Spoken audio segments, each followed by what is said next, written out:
Bismillahirrahmanirrahim. Alhamdulillah. Alhamdulillahilladzi bi ni'matihi tatimmu shalihat wa bi fadlihi tanazzalul khairat wal barakat wa bi taufiqihi tatahaqqaqu al maqasid wal ghayat wa bi rahmatihi tughfaru dhunubu was sayyi'at. Allahumma salli wa sallim ala hadha an-nabiyil karim wa ala alihi wa sahbihi ajma'in. Qala Allah ta'ala fi kitabihil karim, a'udzu billahi minasy syaithanir rajim. Ya ayyuhalladzina amanu kutiba alaikumus shiyam kama kutiba alal ladzina min qablikum la'allakum tattaqun. Summal qal wa idza sa'alaka 'ibadi 'anni fa inni qarib ujibu da'watad da'i idza da'an falyastajibu li wal yu'minu bi la'allahum yarshudun. Amma ba'd. Hadirin sidang Jumat yang berbahagia, semoga kita semua selalu dimuliakan Allah Subhanahu wa ta'ala.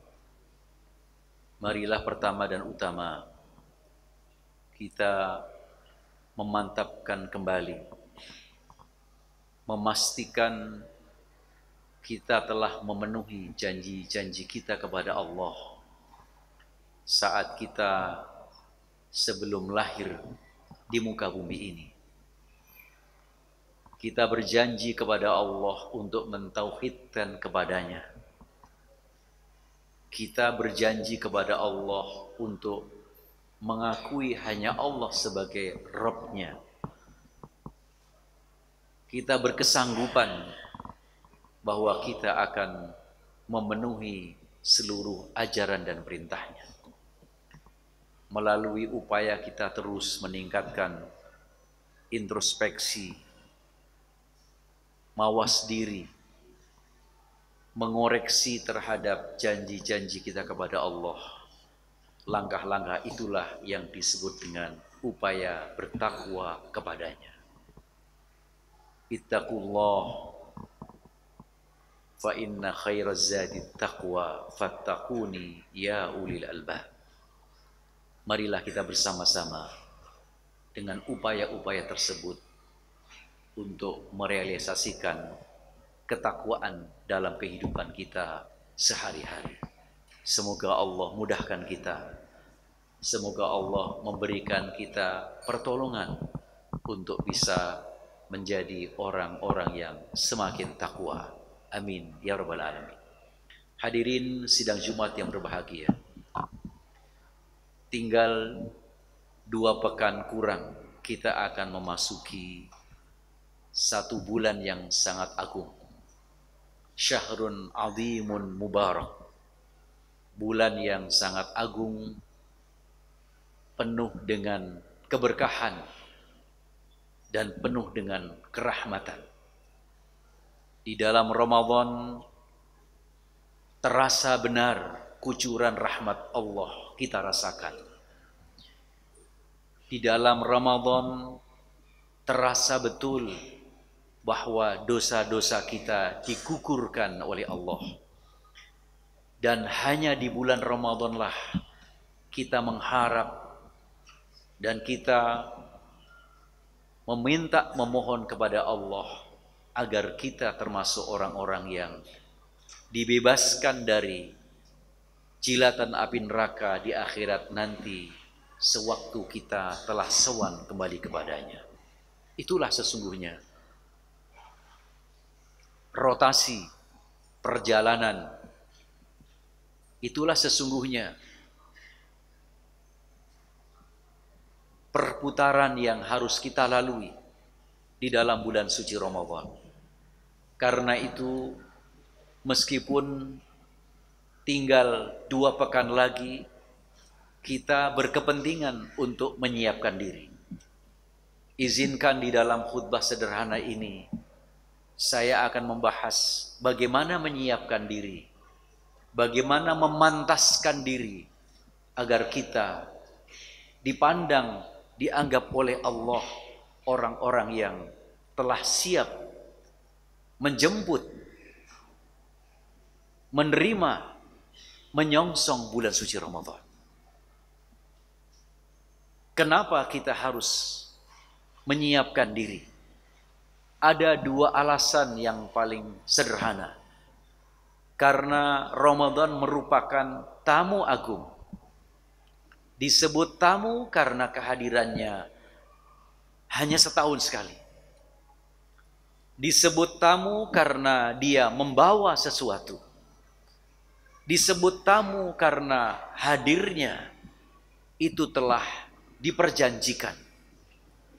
Disebut tamu karena dia telah membawa keberkahan. Oleh karena itu, tamu Ramadan bukan sembarang tamu, tetapi tamu Ramadan merupakan tamu yang sangat agung.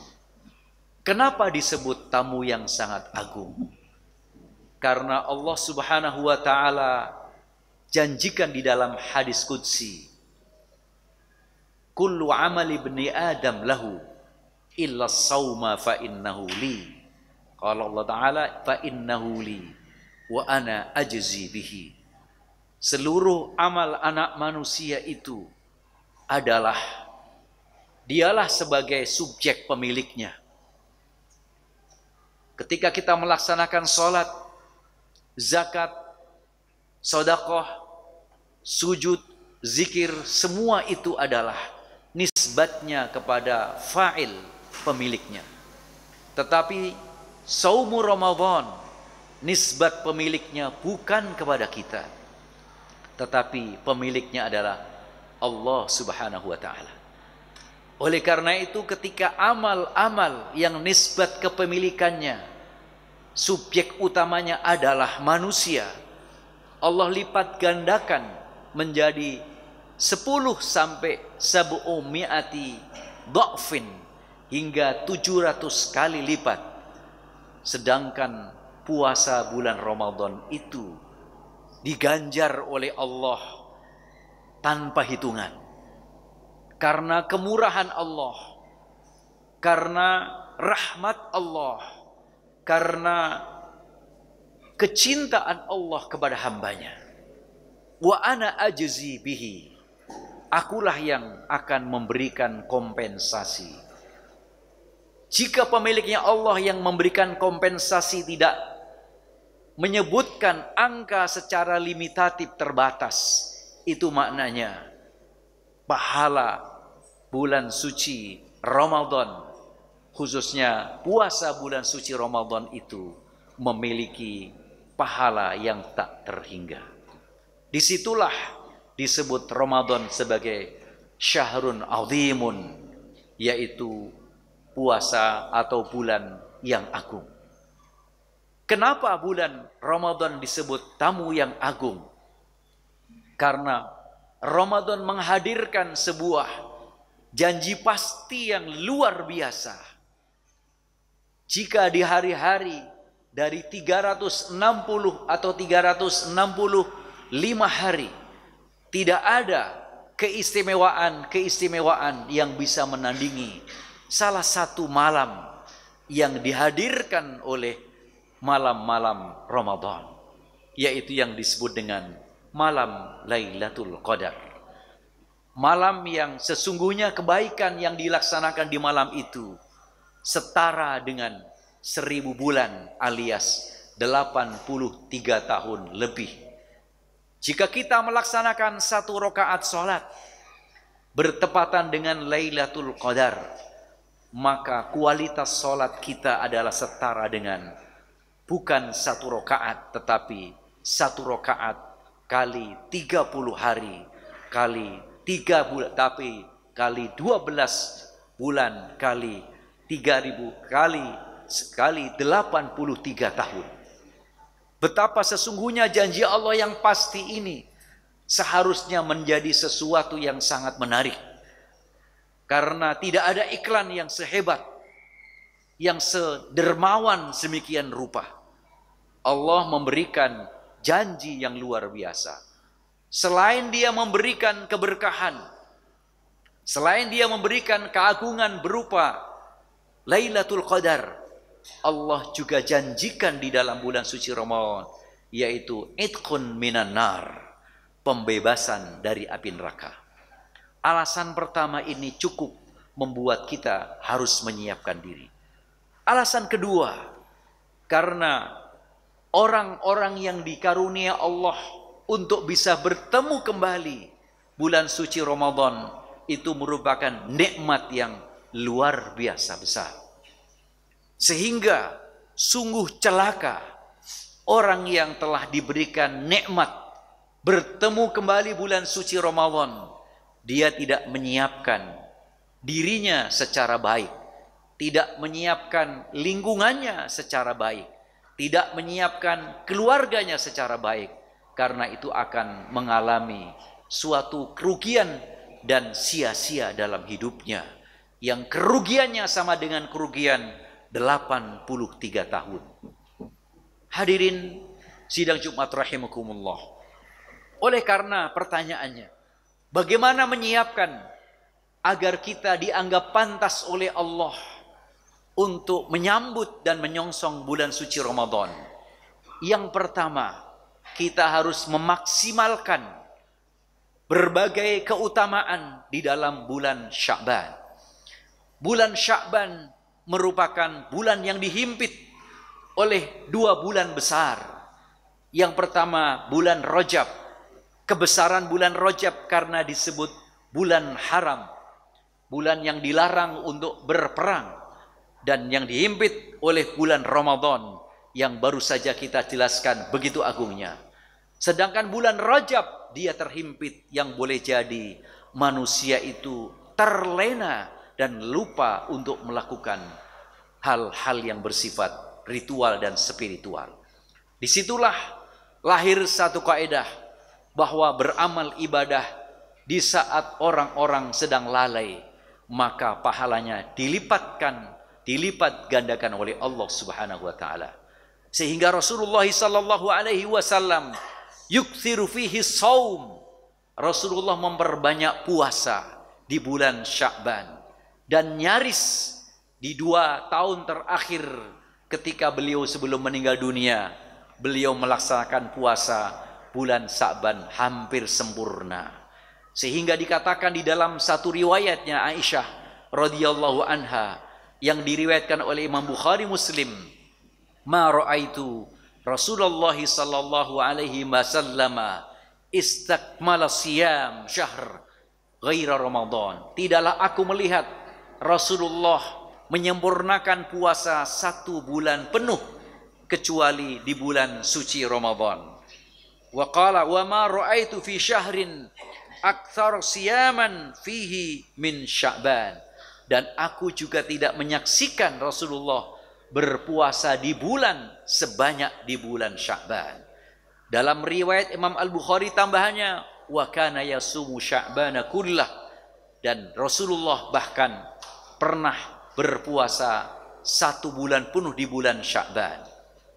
Itu ditegaskan kembali oleh riwayatnya Ummu Salamah yang diriwayatkan oleh Imam At-Tirmidzi bahwa Rasulullah sallallahu alaihi wasallam juga melaksanakan puasa nyaris memenuhi bulan Sya'ban, dan riwayat yang lain mengatakan wa kana yasumu Sya'bana kullah, dan riwayat yang lain dikatakan wa kana yasumu syahraini mutatabi'aini, dan beliau pernah berpuasa 2 bulan berturut-turut, yakni bulan Sya'ban dan bulan Ramadan.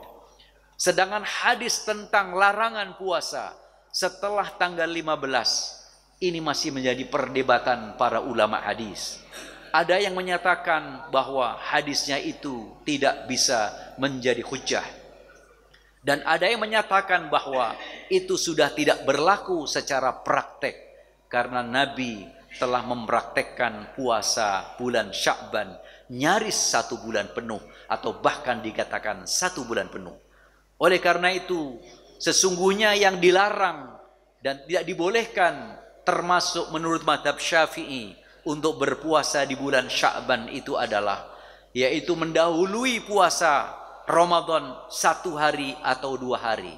Dengan kata lain, barang siapa yang berpuasa di tanggal 29 atau tanggal 30 bulan Sya'ban dengan niat berhati-hati supaya hari Ramadan tidak kelewat, maka itu puasanya hukumnya haram. Sehingga mendahului puasa 1 hari maupun 2 hari bukan bertambah pahala, tetapi justru menambah dosa. Mengapa demikian? Karena Allah Subhanahu wa taala telah memastikan sebagaimana disampaikan oleh Rasulullah, sumu li ru'yatihi wa aftiru li ru'yatihi, dan puasalah kamu begitu kamu melihat tanggal 1 bulan Ramadan, dan berbukalah kamu, artinya berlebaran kamu ketika kamu melihat tanggal 1 di bulan Syawal. Kepastian tentang disiplin ibadah inilah yang dimiliki secara spesifik di dalam Islam, sehingga puasa tidak boleh ditambah 1 hari dan juga tidak boleh ditambah 2 hari atau kurang 1 hari. Dia harus pas sebagaimana kita melaksanakan sholat dan ibadah lainnya. Hadirin sidang Jumat rahimakumullah. Sehingga salah satu mengoptimalkan kita di dalam menjalankan bulan Sya'ban adalah memperbanyak puasa. Yang kedua, memperbanyak zikir dan sholawat. Kenapa? Karena orang yang bersolawat kepada Rasulullah sallallahu alaihi wasallam, maka seakan-akan itu adalah Allah telah membalas. Man shalla alayya salatan sallallahu alaihi ashran, Allah akan membalasnya 10 kali solawat. Dan barang siapa yang bersolawat kepada Rasulullah sallallahu alaihi wasallam sebanyak-banyaknya di hari Jumat, maka dia akan diberikan pahala dan dicahayakan di akhirat nanti. Kenapa? Karena Rasulullah sallallahu alaihi wasallam ketika dibacakan kepadanya solawat, Allahumma salli wa sallim ala Sayyidina Muhammad, Rasulullah mendengar meskipun dari kejauhan. Yang ketiga, kita memperbanyak tilawatul Quran. Kenapa? Karena Ramadan adalah syahrul Quran. Syahrul Ramadan alladzi unzila fihil Quran. Bahwa di Ramadan itulah Al-Quran diturunkan. Bahkan Rasulullah sallallahu alaihi wasallam sejak di Madinah, beliau selalu di dalam setiap bulan Ramadan, beliau belajar Al-Quran kepada malaikat Jibril tentang bacaannya, tentang urutannya, tentang panjang pendeknya, tentang ismam dan tidaknya, tentang ikhfa dan idharnya. Sehingga sampai hari ini pentingnya kita membaca Al-Quran sesuai dengan kaidah-kaidah bacaan Quran. Itulah di antara kemuliaan, di antara keistimewaan kenapa membaca Al-Quran itu sebaiknya diajar oleh guru yang pernah belajar sekurang-kurangnya dengan guru yang punya sanad kepada Rasulullah. Sekurang-kurangnya jika bukan gurunya memiliki sanad, setidak-tidaknya dia pernah belajar dengan guru yang memiliki sanad. Karena dengan itu akan semakin menjaga autentikasi Quran, baik dari sisi bacaan maupun tatanan yang lain. Allah berfirman, Inna nahnu nazzalna dzikra wa inna lahu lahafidun. Akulah yang menurunkan Quran dan aku pula yang menjaganya. Cara Allah menjaga Quran adalah dengan diperbanyak orang-orang yang hafizul Quran. Dengan adanya aturan bacaan yang sama mulai dari ujung barat sampai ujung timur, ujung utara sampai ujung selatan. Jika kita mendengarkan bacaan suratul Fatihah yang membaca orang China, orang Jepang, orang Indonesia, orang Arab Saudi, orang Maroko, orang Afrika, Afrika Selatan, bahkan kemudian orang kutub, itu pun bacaannya sama, berbeda dengan kitab suci agama-agama lain. Karena Quran hanya mengenal satu bahasa, yaitu bahasa Arab. Hadirin sidang Jumat rahimakumullah. Salah satu Yang dianjurkan untuk mengoptimalkan di dalam bulan Sya'ban adalah memperbanyak sedekah. Kenapa? Karena sedekah itu memiliki keistimewaan yang luar biasa. Qala rabbi laula akhartani ila ajalin qarib fa asaddaqa wa akum minas salihin. Nanti semua orang-orang ahli surga itu mereka akan menyesal. Sudah di surga tapi menyesal. Menyesal kenapa? Ya Allah, berikan saya untuk bisa hidup kembali meskipun sekejap ke muka bumi. Kenapa? Fa'as-saddaqa, supaya aku bisa bersedekah. Yang sudah bersedekah ingin sedekah lebih banyak. Yang sudah banyak ingin lebih banyak lagi. Yang belum bersedekah menyesal semenyesal-nyesalnya ingin kemudian bersedekah. Itu artinya bersedekah di bulan Sya'ban dan bulan-bulan yang lainnya merupakan suatu amal yang istimewa. Dan kalau kita lihat bagaimana suatu perjuangan disetarakan antara bersedekah, pengorbanan secara finansial, material, dengan pengorbanan secara fisik, jiwa dan nyawa itu disetarakan. Walladzina amanu wa hajaru wa jahadu bi amwalihim wa anfusihim fi sabilillah walladzina awaw wa nasaru ulaika humul mu'minuna haqqan lahum maghfiratun wa rizqun karim. Bahwa sesungguhnya orang-orang yang berjihad di jalan Allah, yang berjihad dengan hartanya, dengan jiwanya di jalan Allah, dan juga orang-orang yang menolong, orang-orang yang mengayomi para muhajirin yang sudah diusir oleh orang Mekah itu, mereka adalah diberikan, mereka adalah sesungguhnya orang-orang beriman yang sesungguhnya dan diberikan rezeki oleh Allah Subhanahu wa taala. Sehingga bersedekah itu tidak ada matinya dalam konteks keutamaan. Yang berikutnya yang perlu kita siapkan agar kita dianggap pantas oleh Allah, maka kita perlu selesaikan hak-hak kemanusiaan. Jika hari ini kita masih punya tanggungan, apakah itu tanggungan janji, tanggungan utang, dan tanggungan hal-hal yang bisa membuat goresan-goresan hati, mari kita selesaikan sebelum kita memasuki bulan suci Ramadan, agar kita bisa disambut dan bisa menyambut sehingga terjadi saling sambut antar kita dengan Ramadan penuh dengan kemesraan dan penuh dengan keindahan, sehingga menghadirkan rahmat yang berlimpah, menghadirkan ampunan yang tak terhingga dan membebaskan kita dari neraka. A'udzubillahi minasyaitonir rajim. Wal 'asri innal insana fi khusrin illa alladziina aamanu wa 'amilus shalihaat wa tawassaw bil haqqi وتواصوا بالصبر بارك الله لي ولكم في القرآن العظيم ونفعني وإياكم بما فيه من الآيات والذكر الحكيم فتقبل مني ومنكم تلاوته واستغفروه إنه هو الغفور الرحيم.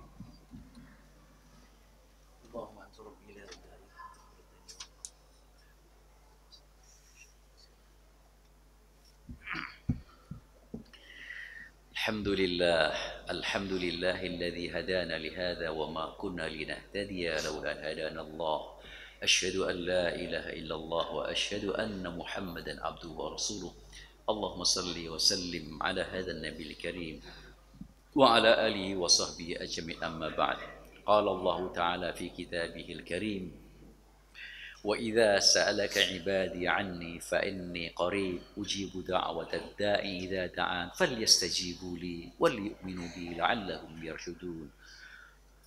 أوصيكم ونفسي وإياي بتقوى الله فقد فاز المتقون. قال الله تعالى يا أيها الذين آمنوا اتقوا الله ولتنظر نفس ما قدمت لغد واتقوا الله إن الله خبير بما تعملون. ثم أوصيكم ونفسي وإياي بتقوى الله ثم صلوا وسلموا على نبيكم فإن الله عز وجل قال إن الله وملائكته يصلون على النبي يا أيها الذين آمنوا صلوا عليه وسلموا تسليما.